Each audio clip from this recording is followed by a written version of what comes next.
No state in the United States requires embalming for every death. That's been federal law since 1984, written into a regulation called the FTC Funeral Rule, and it applies to every funeral home in the country.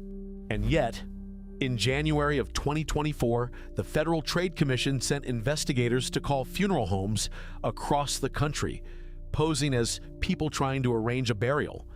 On 38 of those calls, the homes either refused to give price information, contradicted themselves from one sentence to the next, or told callers something that wasn't true.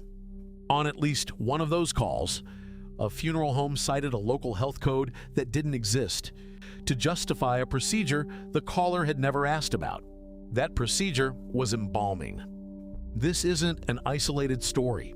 It's a pattern the FTC has been documenting for decades, against the same industry, using the same undercover method, finding the same result. The myth that embalming is legally required is one of the most durable pieces of misinformation in American consumer life, and it costs families hundreds of dollars at the exact moment they're least prepared to push back. The FTC Funeral Rule was issued in 1984, partly in response to congressional pressure that followed Jessica Mitford's 1963 book, The American Way of Death. That book exposed widespread price manipulation and deception in the funeral industry. The rule is a federal consumer protection regulation, and it applies to every funeral provider in the country. One of its core provisions states plainly that embalming isn't required by law in the overwhelming majority of cases. It also requires funeral homes to disclose this in writing, printed directly next to the price on the general price list, not on a separate page, not at the bottom of a contract, right next to the price. The rule also requires that funeral homes get explicit permission before embalming a body. Not general agreement to proceed with arrangements, not a signature on a document that buries the consent inside other language, express authorization specifically for embalmment. If a funeral home embalms a body without that authorization, it's in violation of federal law. The FTC can then bring civil penalties of up to $53,000 per violation, a figure adjusted annually for inflation. The disclosure itself has to be specific. If a funeral home operates somewhere with no embalming requirement at all, it can't hide behind language like, except in special cases. Those words have to come out.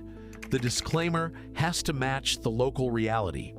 Nothing more, nothing less. There are real situations where embalming is legally required. They're narrow, specific, and far less common than the industry tends to imply. A handful of states require embalming when a body is being transported across state lines by common carrier, meaning a commercial shipping service, rather than a private vehicle. Alabama requires it when a body leaves the state by any method. Minnesota, Nebraska, and New Jersey require it specifically for bodies shipped by common carrier. Several other states require either embalming or a sealed casket under those same conditions.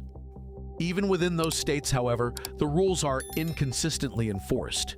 Funeral homes regularly ship unembalmed remains for Jewish and Muslim families whose religious practice prohibits the procedure because carriers rarely inspect the documentation and state enforcement is infrequent.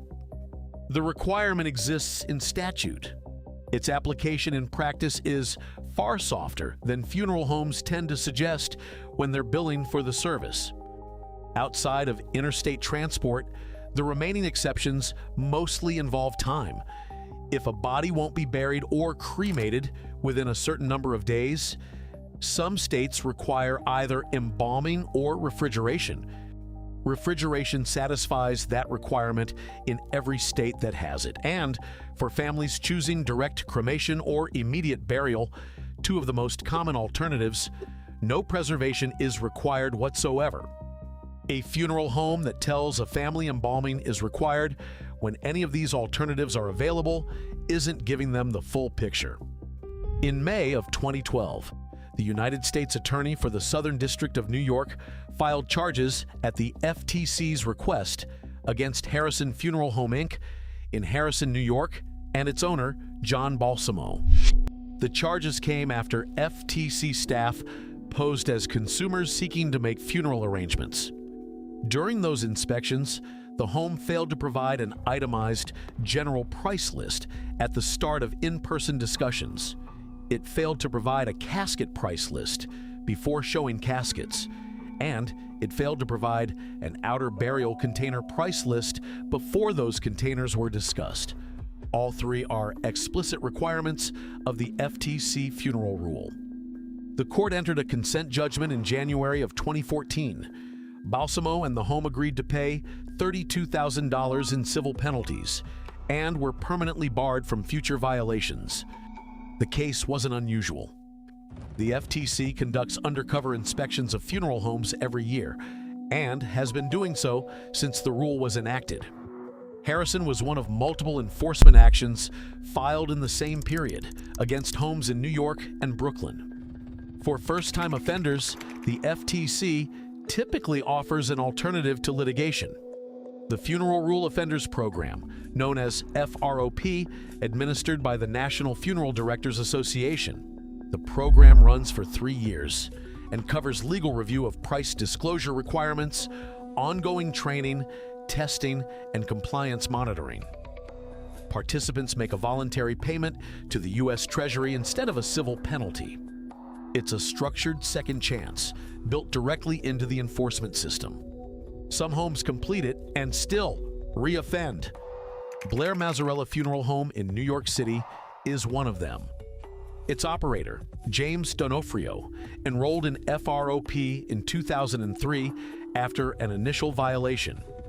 In 2010, FTC inspectors found the same category of violation again, failing to show a casket price list before showing caskets. The FTC referred the case to the Department of Justice. D'Onofrio settled for $32,000, most of which was suspended due to financial hardship. It became the first FTC enforcement case ever brought against a funeral home that had already completed the offenders program. The structural reason this myth survives is straightforward. Families typically make funeral arrangements within 24 to 48 hours of a death, and in most cases, they're doing it for the first time. The person across the desk has done it hundreds, if not thousands, of times. When that person says embalming is mandatory, most people don't ask which statute requires it, because they don't know there's a statute that says the opposite. The funeral rule was designed for exactly this moment. That's why the disclosure has to sit next to the price rather than at the end of a document, and why consent for embalming has to be obtained separately from general agreement to proceed.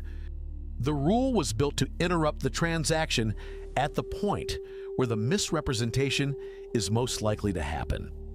It hasn't fully worked. They've had 40 years to get it right. At some point, the question stops being whether funeral homes know the rule and starts being whether they've simply decided it doesn't apply to them.